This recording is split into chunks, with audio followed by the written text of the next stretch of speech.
Every insurer in Europe will tell you that they have an innovation program. Ask a harder question. Can your core actually absorb what your scouts bring home? And the room actually goes very quiet. Welcome to Scouting for Growth. I'm Sabine VanderLinden, CEO of Alchemical Ventures. Today's conversation was recorded live on the floor of InsurTech Inside Europe in London. So you might be hearing the energy of an industry potentially rethinking itself in the background. I would not have it any other way. My guest is Carlos Cendra Falcón, Scouting and Investment Lead at MAPFRE Open Innovation. Carlos and his team have screened more than 2,500, even more, startup and scale-up, and taken around 40 into fast-track integration, which means he operates one of the sharpest signal-to-noise filters in Europe insurance. And his message is an uncomfortable one. You cannot partner your way out of a weak core. For years, insurers have treated partnership as a shortcut to transformation. They are not. You cannot build the next generation of insurance on top of a legacy core that cannot absorb intelligence, speed, or new forms of collaboration. And we will cover this in depth in an upcoming episode with Dennis Garth, Chief Strategy Officer of Majesco. So in this episode, we name the real transaction the market is going through, not the headline version. We reframe scouting as a strategic intelligence, signal detection, not venture scouting. And we define what makes a frontier insurer structurally different from a digitized incumbent, including the one decision a CEO cannot defer beyond the next 12 months. If you sit anywhere near an innovation budget, this one is for you. So let's get into it with Carlos. Carlos, welcome to Scouting for Growth.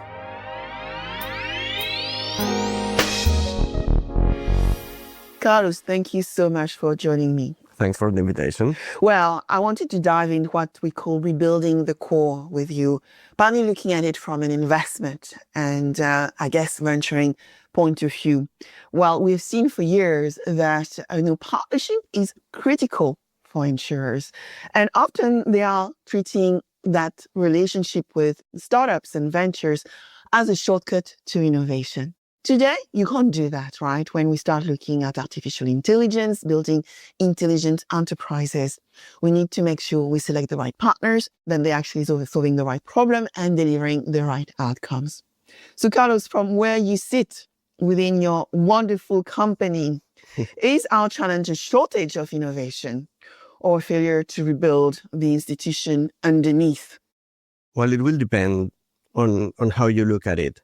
I think some initiatives are truly thought to be transformational, and some are just a consequence on how the ecosystem is moving.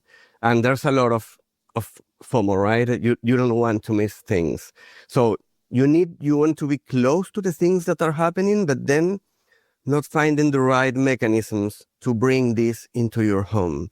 So there's a lot of exploration and trying, and I don't want to talk in the name of anyone, right? But in some cases, it might be a bit artificial and just to be, again, close to what is happening, but without the real challenge of bringing it to the house to build something new. And in some cases, there are people that are actually going all in and trying to change not just their company, because the whole industry is changing. And I know we're going to get into that in a while, but it is a massive change. There are many things changing at once. So it is not one thing that you can tackle like separately. So there are many aspects that you have to take into account today. So let's just give a little bit of background around what you do every day when you scout, when you look for ventures, and what actually MAPFRE innovation capability is about. Let's just give some background around what you do. Okay. Well, my job is, I'm the closest one to the venture capital world and the startup ecosystem, let's say. So my job is to help the company try to find these partners or who are the best positioned companies to help us tackle different challenges. Some of them might be more about new business. Some of them might be around optimization of how the company works. Because again, in this moment of change, again, there are many things changing at once, and AI is making it faster. So right now we are talking about new risks. We are talking about new ecosystems. We are talking about new segments of markets. People that are starting to consume insurance sometimes don't even know they have an insurance in their day-to-day activities and the things they're doing, like riding in an Uber, right? So there are many things that are changing, and we need to have a seat in the front row to know who might be the right partner, especially with our geographies, because some companies have a closer footprint, let's say, and operate in Europe. In our case, we have a big operation in Spain and Portugal, but then most of our business is on the other side of the ocean, right? A lot of business in Latin America and our business in the States, in Massachusetts mainly. So this means that we need to map different ecosystems and have different partners that need to provide services for us with different cost structures in these places that are spread, right? So it's a day-to-day challenge. And day-to-day learning, you already mentioned the term invisible insurance, right, when we ride in an Uber, but also that the way we're actually working together is very much about ecosystem and partnership. So where are we today? What transition is the market actually going through right now? As I was saying previously, many. I think there's a lot of buzz out there, and it's normal because many things happening at once. Some of them might be aesthetic, some of them are deep. Some of them are more about trying to stay up with, and some of them are transformational. Some of them are... Actually, I was having this conversation with this colleague yesterday, talking and preparing for this. And we were talking, if you have a small house that is very poorly done, sometimes it is better just to tear it down and build a new one.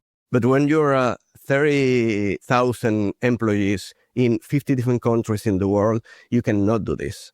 So this challenge of tackling all these new spaces that are opening for us, all these new ways of collaboration that are in some cases so far of how we used to do things.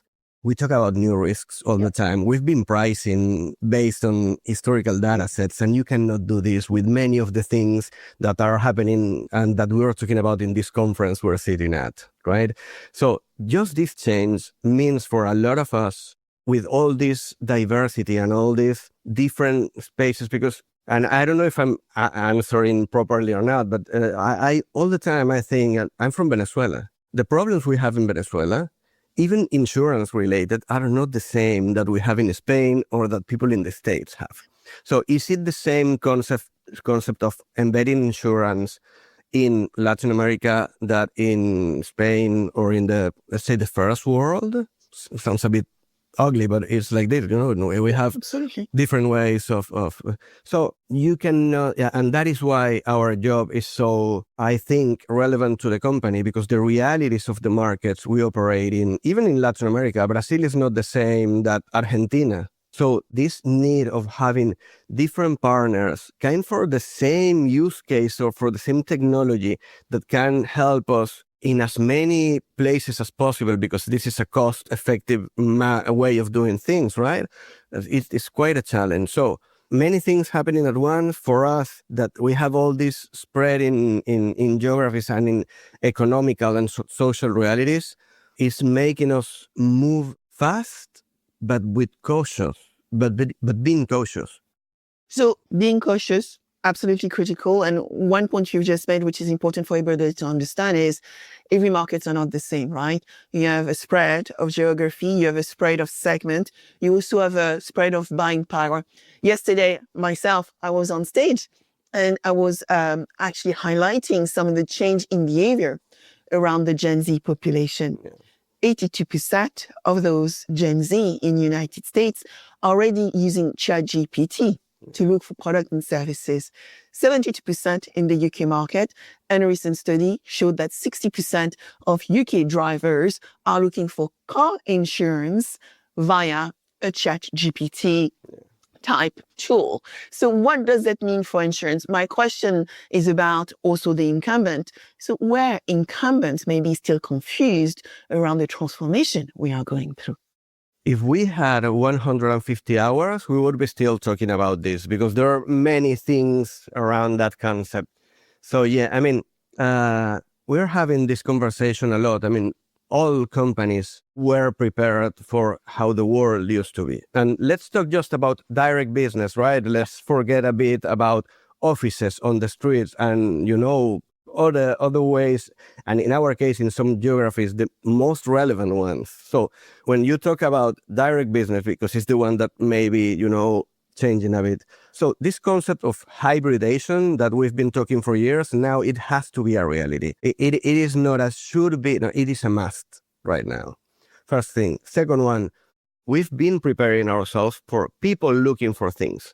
I know you're going to have Barbara later, and she's talking about this on stage as well later on. Our systems are not prepared for machines talking to them and the way they're going to be operating, right? And these machines, it could be a person looking for an insurance through ChatGPT, as you were stating. But I mean, I have a 15-year-old son that can program his own agents. So he may have an agent to do things, but maybe we have a small broker somewhere in Pennsylvania that developed his own agent to look for the best offer. So he's offering this to other people that is looking for it. And in sometimes this is two machines talking to each other and then talking to our systems that are not ready for it. And when say our, I mean many systems, not just MAPFRE's. So we are all in this process of understanding how this interaction is going to be, right? And how the future of these machines talking to them, let's say without human intervention in many cases, how this is going to transform the way we need to prepare. Because, yeah, I mean, I know for a fact that in some of our geographies, more than half of our traffic on the website via Google searches has come down. It makes sense. When I was talking about the difference between countries, there's another difference that I want to state, that is that using ChatGPT as we were using Google is one thing, right? And preparing for fully AI executed life is another one. 100%. I mean, the example you are giving me as well remind me of a conversation I was having yesterday with an executive who we were just talking about just travel, right?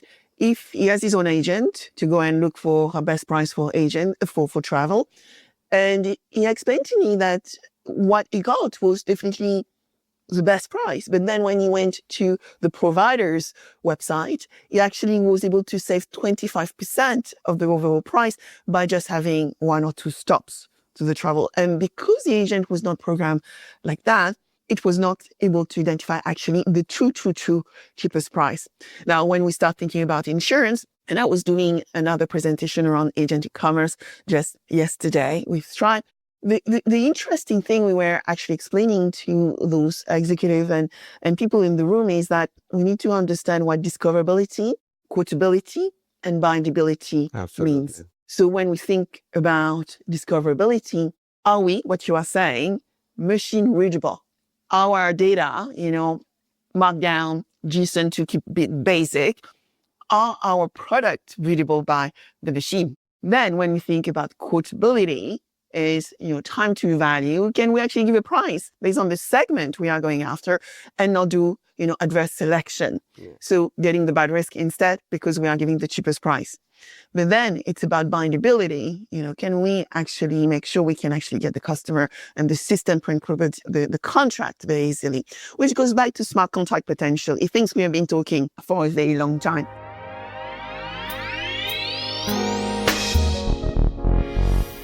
So I'd like to go into your world now, your world of strategy, of scouting. We often talk about scouting is often understood as venture sourcing, but it is different. So how are executives like yourself using scouting as a means to identify the signals in the market to make the right decision? When we started using the concept of scouting, it was very related to, as I stated in one of the first questions, identify the best partner or the most suitable partner, right? Because sometimes the best in class is not the best fit for you. This is a conversation I think we have had in the past, actually. But right now, it's not just about understanding who's the best, I don't know, claim automator in the market. It has to do with, and you said something interesting, is reading signals, right? So signals today can be tricky because there, again, we say there's a lot of noise, a lot of buzz, and we have this, sometimes this confusion between what is shiny and what it is actually transformational, right? So what we do is trying to align with our businesses, what are their key concerns? So what is, and one of the things we are trying to avoid is to be aesthetic, to be cosmetic at some point, right? So if you want to transform your business, you need to, at some point, I'm going to use the word attack to one of the lines in your P&L or your balance sheet. Because otherwise, you are just there to look nice in the picture. And that's not the idea. The idea is to move forward, to have a company that can adapt to the times we're living in and have a chance of keep succeeding, because most of the people sitting here in these big companies have been successful in the past. I mean, that's why we're here and we have the employees, the clients, the brand we do have. What we've done until today may not be enough, for the next 10, 15, 20 years. So you need to tackle one of the lines in your P&L or your balance sheet. And this means that you need to align with your business. What is bothering you? What are you looking for? Where do you want to grow? Where do you want to be more effective? What are your pain points? And starting from there, looking on, because there are always different ways of solving things. So it is not of a provider matchmaking. It's a strategic approach on how to tackle any given problem and give different sort of solutions so the business can get to find the results they're looking for. So when you actually look for capabilities, and everybody's talking about AI, so I'm going to talk about capabilities with a big S, right? What is too important for you to keep internally, and what would be better for you to outsource? I'm not sure if I have a very strong answer on this because I think things are going to keep changing. A few years ago, not just me, but pretty much everyone in the industry would have said the client has to be ours. We need to have control of the client. Yeah. But in today's world, now this has changed. And now you know that sometimes you're going to be embedding into different ecosystems. And as we were stating earlier about the Uber driver, you're not going to have the control. But do you want to be in that business or you don't? Because that's the first decision. If you decide to play that, you know that the rules have changed. And what's absolutely critical for you 5 years ago, today it is not.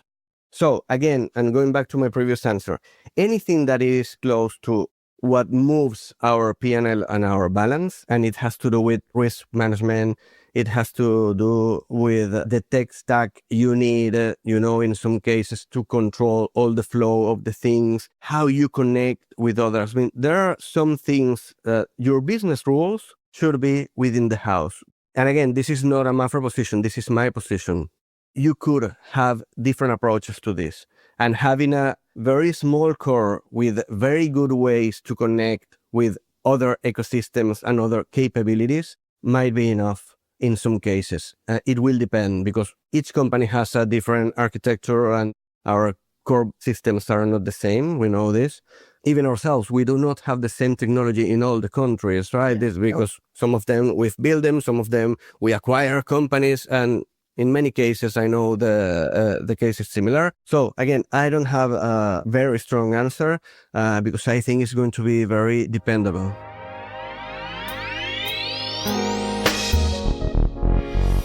You already mentioned, I think, a key message or signal we have seen in the market where once upon a time, we all wanted to own the customer, but today, if you want to be successful, you have to have hybrid models. You also have to understand, your core strategy and how you are going to impact that P&L to actually make sure that every partners you're working with is going to deliver value to your ecosystem, to your organization. So what makes a frontier insurer, a frontier firm, next-gen, company really different from one which is digitizing only as an incumbent company?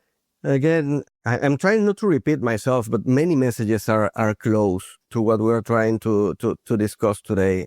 And I think it has to do with, I was talking previously about shiny things. This very shiny, they're all about UX, UI, and these are things that I don't think they're going to be adding value in a ChatGPT world, right? Because again, machines don't care how pretty is your website. It was important a few years ago. Now you need to have the information available, well structured, and you need to be able to talk to the machine and make it understand that your offering is the best one. So you call them frontier insurers, right? What was your word? Frontier? Frontier, yes. Frontier transformation. Frontier transformation is truly embracing that we are risk managers, right? So everything that is close to how do you handle, how do you distribute, how do you use the knowledge you've got about the risk, it is what provides the real value. So we need to get closer to that and find a way of connecting this knowledge of the risk and all the information we now do have available about segments and even in some cases individuals to help them manage these risks that sometimes it is not something that you do in your day-to-day life. You don't wake up in the morning asking yourself, what am I doing with my risks today? This is absolutely right. So what it is about, we have all kind of the same speech when we talk about big companies and we all have the same struggles. That is true because, again, this is a sectorial thing, right? I think the backbone of it and what you truly must believe and understand is that we are here to take care of people. And we've been saying for years, using different words, that we are here to serve and to protect and to help. So today, what does this mean in today's world? Understanding this and going back to your core belief, which is helping people navigate the risk they're facing in their lives with their properties, with their health, with their way of life. I mean, now we talk of different things.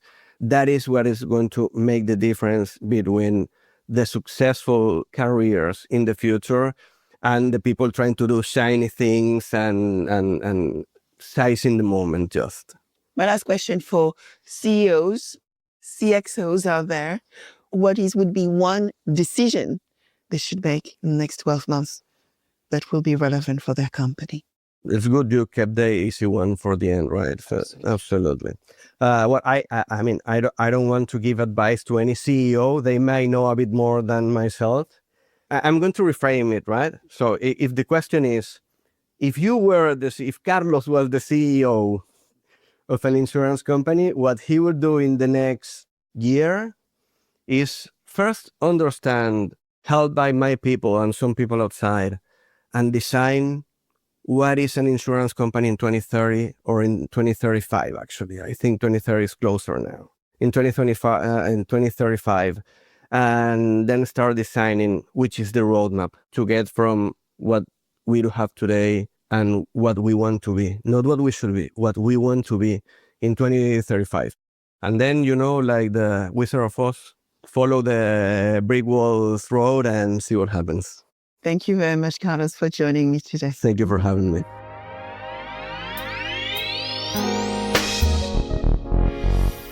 So here are the 3 things I'm taking with me from that conversation.